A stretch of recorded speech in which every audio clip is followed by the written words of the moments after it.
asalaamaaleykum wa rahmatullah waa Codice de la Strada ñu ñëw eggale jàll avancé ci vidéo yooyu nga xam ne dañ ko commencé woon di tontu ay laaj en français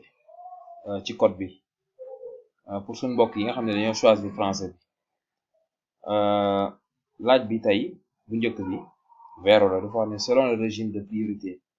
maanaam bu fekkee da nga topp régime priorité bi ci croisement bi ngay gis nii maanaam ki nga xam ne moo war a njëkk a dem ak ki war a mujjee dem ci croisement bi le véhicule P peut passer avant le véhicule B mu ne véhicule P moom mën naa njëkk a dem véhicule B véhicule P mën naa njëkk a dem véhicule B et Vero bu ñu xool image bi bu ñu xoolee image bi véhicule P mooy oto bu jaune bi véhicule B mooy bu noir bi léegi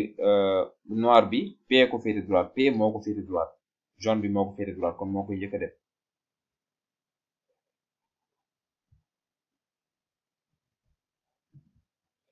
beneen bi dafa wax ni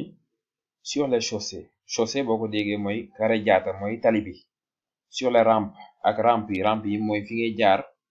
pour yéeg pour dem ci chaussée yi ak fi nga xam ne mooy raccord yi lay jëmee ci autoroute yeeg yooyu on peut stationner uniquement en cas de malaise du conducteur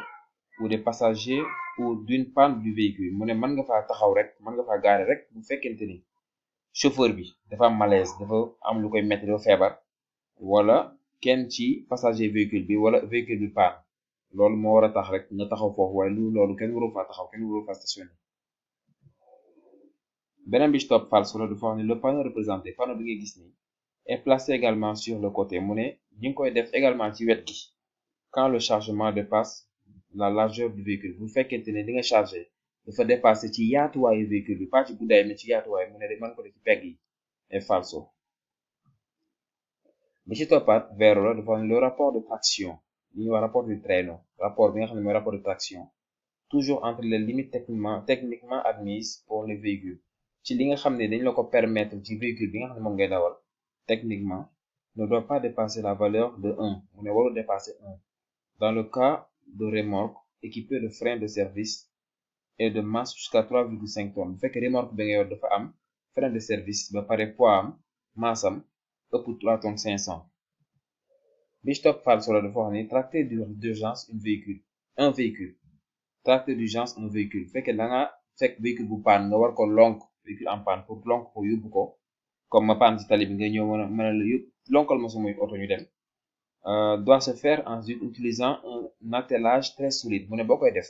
da nga war a utiliser attelage maanaam buum wala lu dëgër loo xam ne moo koy mën a lonk yóbbu ko même si nous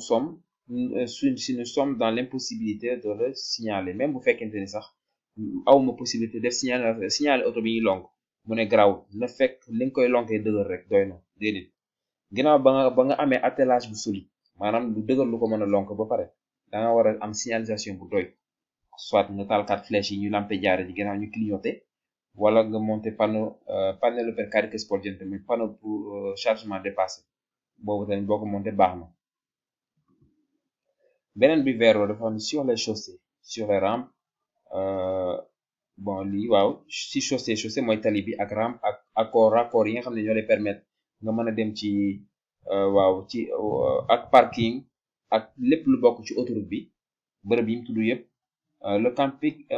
le camping est autorisé mu ne camping permettre nañ la nga def ko ci bërëb yooyu mu tudd yëpp mais uniquement dans les emplacements réservés et pendant la période autorisée par la compagnie propriétaire de l'autoroute mu ne yaa ngi ko war a def rek ci emplacement bërëb yi nga xam ne fa lañ ko autorisé pour nga def fa camping foofu lañ ko war a defee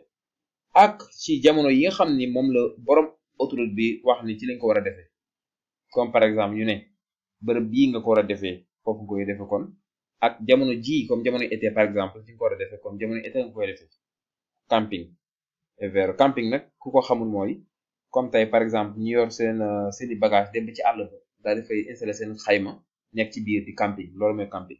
léegi nag voyageurs yenn saa yi dañuy bëgg camper fenn comme touriste yeeg yooyu mais nag am na bërëb yoo xam ne dañ ko fay tere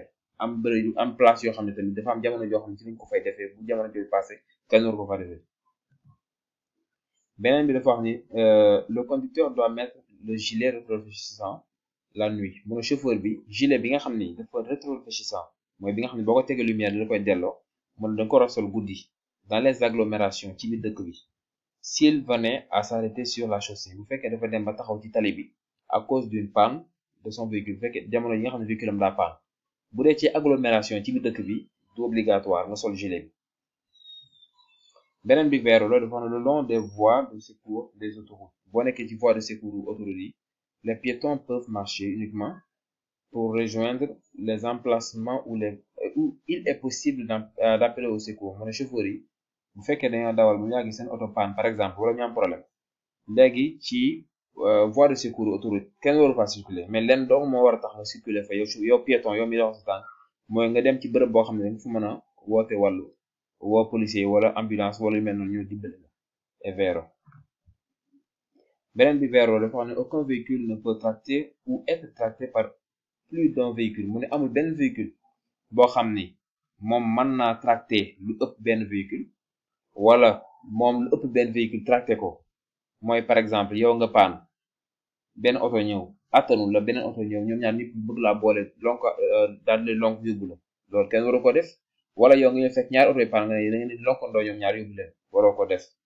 sauf en cas de chargement exceptionnel ba mu des nag véhicule yi nga xam ne loolu mooy si liggéey am na camion yoo xam ne mën nañoo boole fukki oto boole leen yóbbu ñooñu rek ñoo ko war a def.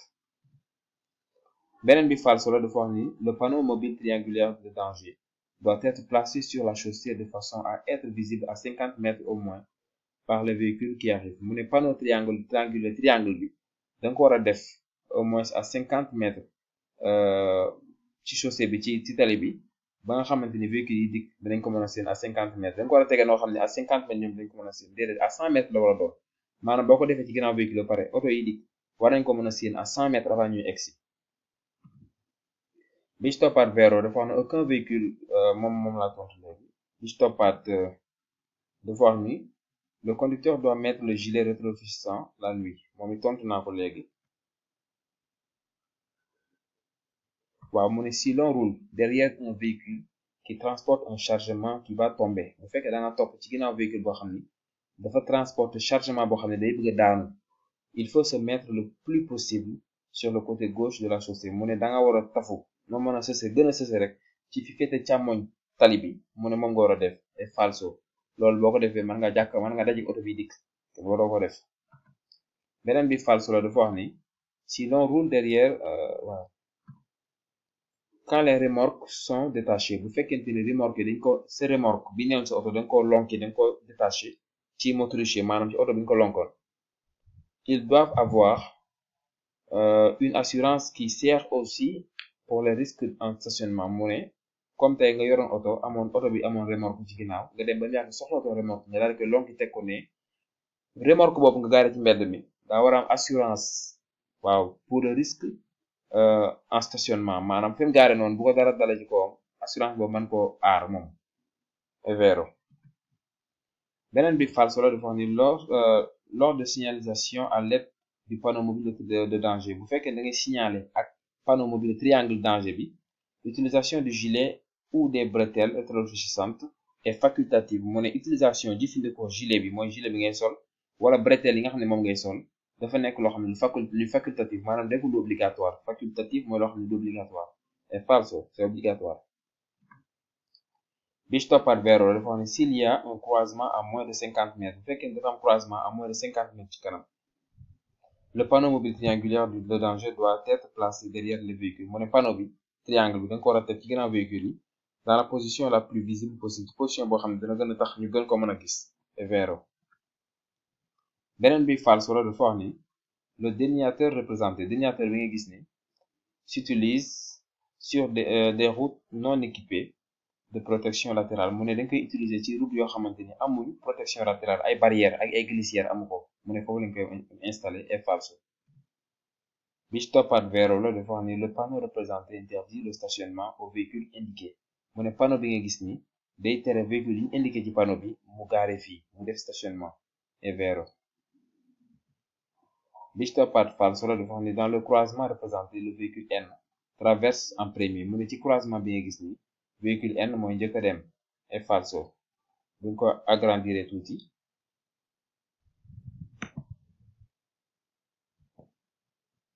waaw mu ne ci croisement bi nga gis ni véhicule mu ne véhicule N mooy njëkk a dem mooy traverser en premier loolu nag falso la ndax véhicule N mooy njëkk a engagé croisement bi maanaam mooy njëkk a dugg mooy oto bu ñuul mooy njëkk a dugg mais bu duggee léegi war a topp trajectoire maanaam ligne bi mu war ko topp véhicule A mooy oto bleu bi moom moo koy féete droite kon day taxaw may ko mu dem kon moom mooy njëkk a dugg ci croisement waaye mooy mujj jékki croisement bi moo koy njëkk a engagé waaye moo koy mujj traversé.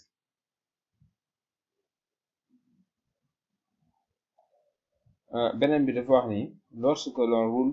par fil parallèle bu fekkente ne da nga def fil parallèle maanaam fil parallèle mooy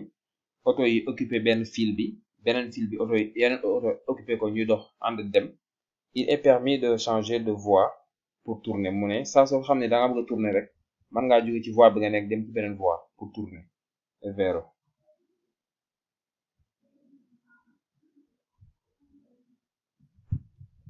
bi ci toppaat falso la dafa wax ni si on traverse un croisement à grande vitesse bu fekkee da ngay jéggi ab croisement à grande vitesse bu mag en ayant le droit de priorité te fekk yow nga am priorité nous ne devons pas forcément ralentir mu ne ñun waruñoo ralentir waaw mu ne yow bu fekkee da nga ne ci croisement boo xam ne yow yaa am priorité yow la ñu war a may kon bu la neexee mën nga bañ a ralentir déedéet et falso da nga war a ralentir pour ku xamul code bi bañ a dal sa kaw.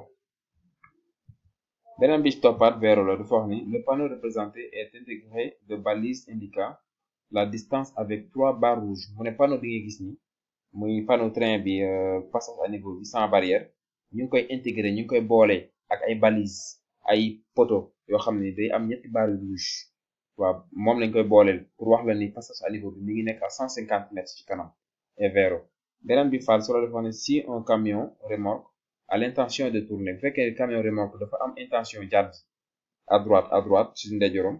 dans une route étroite ci télé boo xam ne dafa xat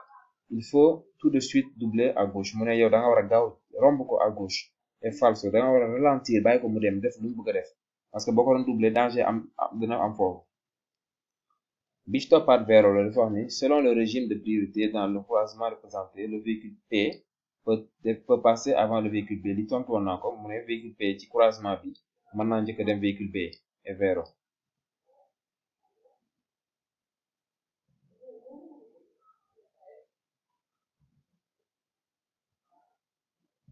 bi ci toppaat vero la dafa ne le signal représenté se trouve sur un voyant de couleur rouge mu ne signal bi nga gis ni yaa ngi koy fekk ci benn voyant boo xam ne dafa rouge et vero. bu ñu waxee voyant mooy li nga xam ne moo nekk ci tableau de bord bi li koy indiquer li koy signaler moom bu demee ba war a signaler la ndox mi day rouge moom bu koy signaler wax ne ndox mi daa manqué yooyu day rouge. beneen bi dafa wax ne la lumière de la plaque d'immatriculation d'un véhicule doit rester allumée si le véhicule est en stationnement hors de la route mu ne lumière bi nekk ci targa bi ci plaque d'immatriculation bi ci oto bi ci ginnaaw mu ne même bu fekkee véhicule dafa gaare ci fuoristrada maanaam hors de la route mu ne daa war a tàkk daa war a continuer di tàkk et falso. beneen bi ci toppaat vero la dafa ne le symbole représenté est affiché sur un dispositif qui donne des indications sur la pression du lubrifiant du moteur mu ne symbole bi nga gis nii mu ne ñu ngi koy installé maanaam ñu ngi koy affiché ci benn dispositif boo xam ni daf lay jox indication ci pression huile bi pression pas quantité huile mais pression huile bi nekk ci moteur bi pression bu demee ba am problème pression day tàkk rouge ba xamal ni am nga problème huile soit huile bi daa manqué wala huile bi am problème daal pression daal lay wax. beneen bi falso la dafa le signal représenté se trouve sur le voyant de frein à main en fonction mu ne signal bi yaa ngi koy fekk ci voyant bi nga xam ne moo lay signaler frein à main boo xam ne dañ ko xëcc maanaam boo xëcc frein à main bi nee na kii mooy tàkk et falso. bi ci toppaat falso la dafa wax ne il faut utiliser les clignotants gauche quand il faut parcourir un virage à gauche mu ne bu fekkee da nga ne ci virage à gauche da nga war a signaler gauche et falso virage kenn du ci signaler kenn du ci clignoter. beneen bi vero la dafa wax ni le signal représenté se trouve sur la commande qui provoque l'allumage de tous les clignotants mooy signal bi yaa ngi koy fekk ci commande bi nga xam ne moom boo ko bësee mooy taalandoo 4 flèches yi nga xam ne ñooy clignoter ñooy fay ko tàkk et vero. bi ci toppaat vero dafa ne les catadioptres blancs ont pour fonction celle de rendre plus visible la partie avant des remorques et des semi-remorques mu ne catadioptres yu weex yi seen fonction seen njëriñ mooy dañuy tax semi remorque ak remorque nga mën leen seen bu baax xam ne ñoo nekk ni seen partie avant nag seen kanam maanaam remorque ak semi remorque ci kanamam kata dioptre yu weex lañ fay def kata dioptre naa leen ko woon léegi nga xam mooy lan pour nga mën a xam ni ab remorque ngi ne taxaw wala ab semi remorque ngi ne buñ waxee kata dioptre mooy li ngeen di gis nii plaquette yi ngeen gis nii mooy kata dioptre day mel ni lu am lumière te amul lumière mais boo ko tegee lampe bi dala koy delloo ay couleurs yu bari na ay couleurs yu bari bari nga ciy gis ay formes yu bari moto yi dañ koy am vélo yi am ko yenn vélo yi am ko oto yi am ko même charrette sax commencé nañ ko am léegi bu nga xoolee yi kata dioptre yu weex yaa ngi yëpp bleu blanc yi mooy nekk ci côté ci kanam remorque yi ak semi remorque yi bu ko defee boo ko séenee xam ni fee partie avant semi remorque la war a remorque kon mbokk yi ñu yemale fi vidéo bi beneen yoon incha allah ñu continuer rek jërëjëf